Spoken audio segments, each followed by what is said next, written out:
This is a parent video to talk about some of the topics that we'll be covering in this series: requesting, coping, commenting, greetings, asking questions, and gestural communication with vocalization. Hey parents, Mrs. G here. I'm so happy you came by today. We're talking about functional, spontaneous communication. So first, let's talk about what functional communication means. It just means to express your wants, needs, or feelings. So wants could be as simple as maybe just saying that you're hungry. Needs, maybe you need to go to the restroom or you've hurt yourself. Feelings are maybe they don't like something they're doing, but they don't exactly know how to communicate this. As for independent, or as I said, spontaneous, they're doing it by themselves. That's what our goal is. So no prompts, no cues. These are things like saying use your words or giving them a visual, like maybe pointing to the watch if it's almost time for bed, letting them say these things without giving them those clues and hints. Or sometimes as parents, we even go the extra step. Like if you know your child likes chicken nuggets more than pizza, you might say, go ahead and tell the lady you like chicken nuggets. So it's really important that we encourage our children to really push to do these things by themselves independently. So I want you to encourage these things. I know it's hard. We want to do everything for them, but we have to let them do these things. Now, I will say, we're not going to just right off the bat take away all of those cues. There are some ways that we can help our child along initially, whether it be giving verbal cues or those visual cues, but we're going to work on fading them away. Some students at first and children need both of those things, a visual cue and a verbal support. So it's really good to know your child, know what they need, and be able to take these things away to the point where eventually they'll be doing them independently. Now, I really want to stress, you as the parent, caregiver, it is so important. You play the most important role in your child's life. You are the one constantly with them. You are the one in their natural home environment. In every environment that they're coming across, you're a part of it. So it's most important that you understand how to help your child. Secondly, it's really important for you as the parent to make sure that you are educating all the other adults and elders in your child's life to give them the support they need. A lot of times we focus on changing the child. Well, in this case, we're going to focus more on changing the adults. So you want the adults, caregivers, teachers, people in the community that are working with your child to know how to support your child's needs. So that means you're going to work with them to teach them how to give those verbal cues, visual cues, maybe verbal and visual cues, and then you're going to keep up to date with them and make sure they know as you begin to fade things and tell them, brag on your child. Boy, they don't need that visual support anymore, just verbal now. So let's go ahead and knock that off of there, really encourage them to do it without that picture help. So make sure you're keeping everyone in the loop and you're being consistent. Consistent and clear and concise are the things we're always focusing on whenever we're giving instruction to anyone that's going to help your child or to your child. So these will be really beneficial things. I also want to discuss the fact that it's really important to generalize these things. So not just to make sure you're doing them just in speech therapy or just in the classroom. You want to make sure that your child understands these things across various settings with many different people so that your child will better learn. The more people that are on board and can apply these things in different settings, the faster and easier time your child will have learning the skills. There are many different things we can work on together with your child to help them learn. So let's talk about some of those things. The first thing we really want to target is requesting. So you want to help them understand what are some things they can ask for. They need to be able to understand what they need and how to make these requests, the words to use, and maybe some visual help to get them there, whether it's asking to go to the bathroom, asking to read a book, asking to play outside, maybe asking for bubbles, things they enjoy. So let them know the things they can ask for and then help them with how to ask for them.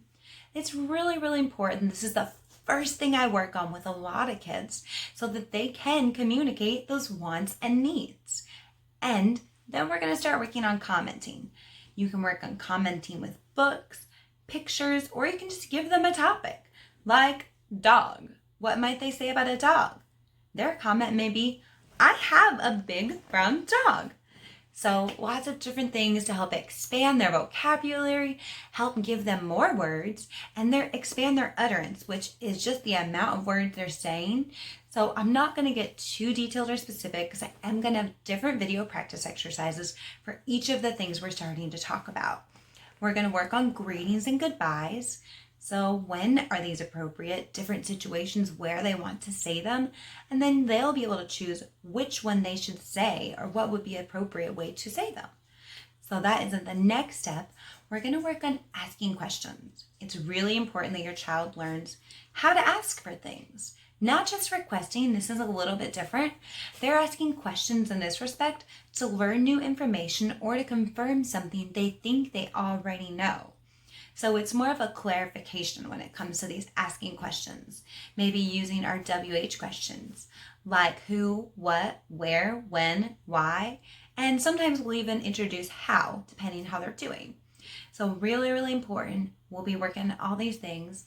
And then also when it comes to requesting, I want to talk about coping. So we're going to teach your child how to look at their feelings and then figure out a coping method. Like they could request to do something soothing, like maybe for them that's bubbles, or to hear a soothing song, or to read a book. So they need to learn to make this request and understand what will help them when they are upset so that they can understand and express better. We've talked about a lot of different things. Of course, I am targeting and talking a lot about vocalizations and actually speaking with words, but there are other options. If your child needs to do additional things, there are AAC devices. I will talk about that a little bit more in a separate video. But if you do feel like your child has need this, or if your child is in a need for an AAC, I am assuming you've probably heard this term before, so I'm not going to get too detailed. There's also picture communication systems, which can be really simple, even as simple as a picture of bubbles and a picture of a toy car, and they will just hand you the one that they want. That's also, we do PECs, which is a really more complex system, but again, we can go there if we need to go there. It'll be a separate video. And then using sign language.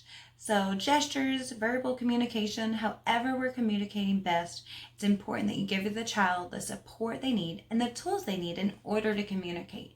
So big takeaway, functional, spontaneous communication. Whatever form of communication, there are going to be practice exercises and videos for each one of the things that I've mentioned.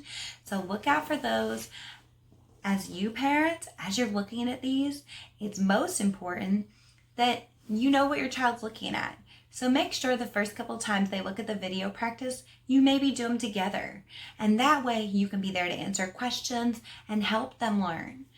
As they start to get more familiar with the exercise, I recommend repeating these practice exercises maybe 1 to 2 times a week or more, depending on what your child needs and what you feel they will be able to tolerate and enjoy. You don't want to just be bombarding them. So make sure they're enjoying these activities and learning. So there are a lot of ways to do that. These are more interactive, so they will have choices to make. They won't have, it's not like an app, they're all video practice, so they'll be able to make choices, but they won't be able to touch the screen. But I promise you they're fun, you'll see. Big thing for you parents, like I said, be able to answer those questions. Tons of videos, tons of skills, all to support this goal. And for you, if you have questions, I'm here. There's never a question that is silly or that I don't want to answer or that's bothersome in any way. I am here. These resources are for you and your child to support them. If you feel like you're seeing all these awesome videos, but nothing's really saying what you're wanting for your child, ask me. I'm thrilled to make a video just to support your child's needs. I do that all the time. There are tons of videos created just for one child. I think every child matters. I want to support the needs of every child that I can. So I will do my best to get together something to support what your child needs. Just let me know, subscribe down below. That way you won't miss any videos. And I will see you soon. Bye. Make sure you check out practice exercise videos for each one of these skills. If you have questions, comment down below. I'll see you soon. Bye.